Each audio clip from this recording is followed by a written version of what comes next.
खबर आपकी पर बात करने के लिए चंद्रशेखर आज़ाद कृषि मौसम वैज्ञानिक डॉक्टर एस.एन. सुनील पांडे जी मेरे साथ हैं। हम उनसे जानने की कोशिश करेंगे जो मौसम का उतार चढ़ाव इन दिनों चल रहा है उसको लेकर आखिर ऐसा क्यों हो रहा है। सर, स्वागत है आपका एसके न्यूज़ खबर आपकी। क्या कहेंगे सर, जो मौसम का उतार चढ़ाव इन दिनों देखने को मिल रहा है, सुबह शाम की ठंडक हो गई है, दिन में मौसम लेकिन गर्म रहता है, क्या वजह है?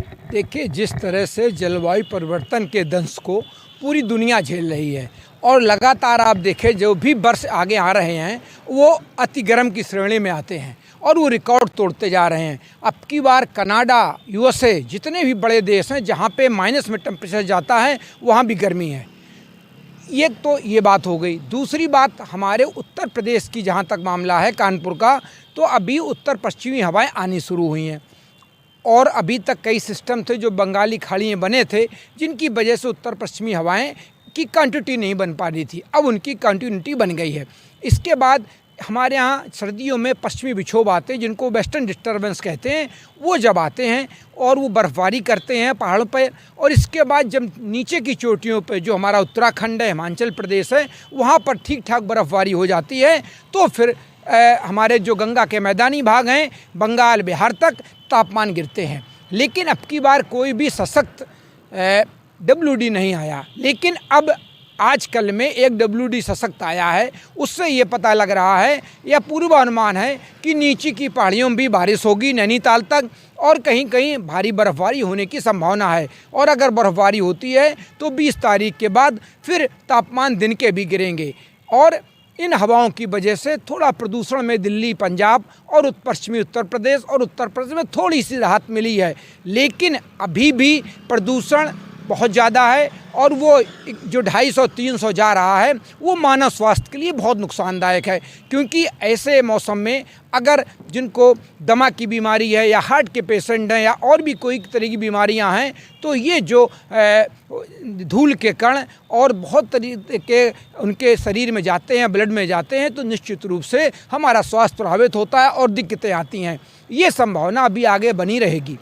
क्या सर, उनको क्या प्रकाशन रखनी चाहिए? जैसे आपने बताया ये सब चीज़ों की दिक्कतें आ सकती, क्या सावधानियाँ? देखिए, सुबह शाम जो बुजुर्ग लोग घूमने जाते हैं वो घूमने मत जाएं, और घूमने जाएं भी तो थोड़ा धूप निकल आए, जब कोहरा और हमारा प्रदूषण छट जाए तब बाहर निकलें। और बाहर निकलें तो मुंह में अपने मास्क बांध के निकलें या अंगोछा बांध के निकलें। इस तरह की चीज़ें वो उपयोग करें। और ज़्यादातर मोटरसाइकिल से जो लोग चलते हैं वो हेलमेट का प्रयोग करें और निश्चित रूप से वो भी मास्क बांधें। सर, फसलों के संदर्भ में क्या कहेंगे? देखिए, इस समय रबी की फसल के लिए बिल्कुल मुफीद तापमान है।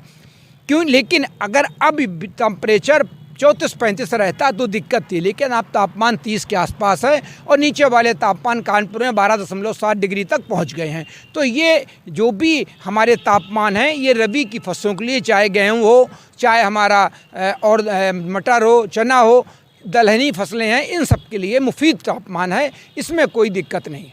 सर, अमूमन ये देखा जाता था दीपावली के आसपास जो है मौसम में कुछ सर्द आ जाती थी। अभी बीच में कुछ धुंध वगैरह आ गया था, आप ही लोगों ने कहा था कि अब जो है मौसम में परिवर्तन आ गया, लेकिन ऐसा हुआ नहीं। क्या वजह मानते हैं? देखिए, परिवर्तन हुआ है, लेकिन जब कोई नया WD आता है तो एक एंटी साइक्लोन पाकिस्तान, अफ़गानिस्तान के ऊपर बन जाता है, जिसकी वजह से हवाएं थोड़ा धीमी हो जाती हैं। और जब ये हवाएं धीमी हो जाती हैं तो ठंडक की थोड़ी कमी रह जाती है। लेकिन जैसी WD अभी आगे निकलेगा तो 20 तारीख के बाद अल्ले पल्ले फिर दिन भी थोड़े ठंडे होंगे। लेकिन कड़क की ठंडक के लिए अभी हमें दिसंबर तक इंतजार करना होगा।